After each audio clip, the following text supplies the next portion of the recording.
Hello and welcome back to Bits and Bobs. Today's video is all about the 1925 shilling from the reign of King George V, the coin we can see on screen now. I'll first go through the design of the coin and then move on to the facts and figures. So here is the reverse of the coin, and it was designed by George William de Soules. We can see a crowned Line of England atop, a lovely ornate crown there, with lots of the details being conveyed onto the coin.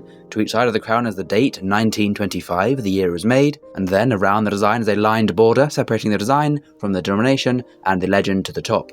The denomination to the bottom reading 1 shilling, all in capitals, giving the value or denomination, and then to the top of the legend is in abbreviated Latin, and this reads Fid Def Ind Imp, and translates to Defender of the Faith, Emperor of India. And of course that references King George V, who's on the obverse of the coin.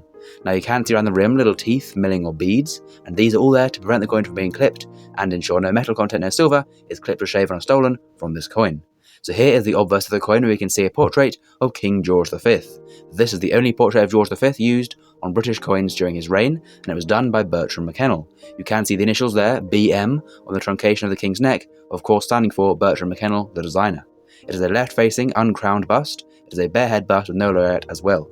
Now you can see around the rim a legend reading Georgivus V. de Gra Brit Om Rex, again abbreviated Latin, this time translating to George V, by the grace of God, King of all the Britons, and again referencing his titles as monarch and how he's been chosen by God to rule. So there is the obverse and reverse designs of the coin, and we'll now move on to the facts and figures of the 1925 shilling, a coin minted at the Tower Hill Mint in London, where the Royal Mint was based between 1810 and 1975.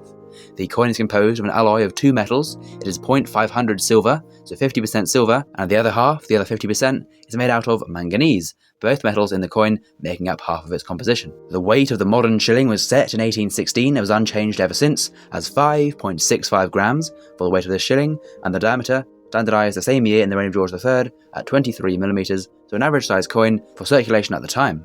The mintage of this year's shilling is 5,418,764, so while not a rare year, it is many less than usual, making it a scarcer date among other shillings from this era. The shilling is a 12 pence piece. This is of course worth 1 shilling. That would be then 1/20th of a pound sterling, so 20 shillings to the pound and 12 pence to the shilling. When this coin was released in 1925, 1 shilling was equal to £3.89 in today's money. So what you could buy with a few pounds today, you'd only need 1 shilling back in 1925. And the coin was then demonetised in 1990 after serving as a 5 pence piece for a short while after decimalisation. Now then, we'll move on to the value of this coin today for a collector looking to buy one.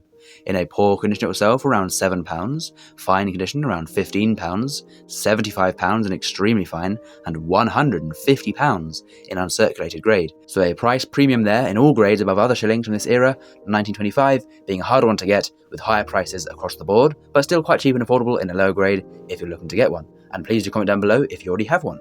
And as well, please do subscribe to the channel if you've enjoyed this video and learned something new. Thank you for watching, and we'll see you again soon for some more coins in the future on Bits and Bobs. Bye!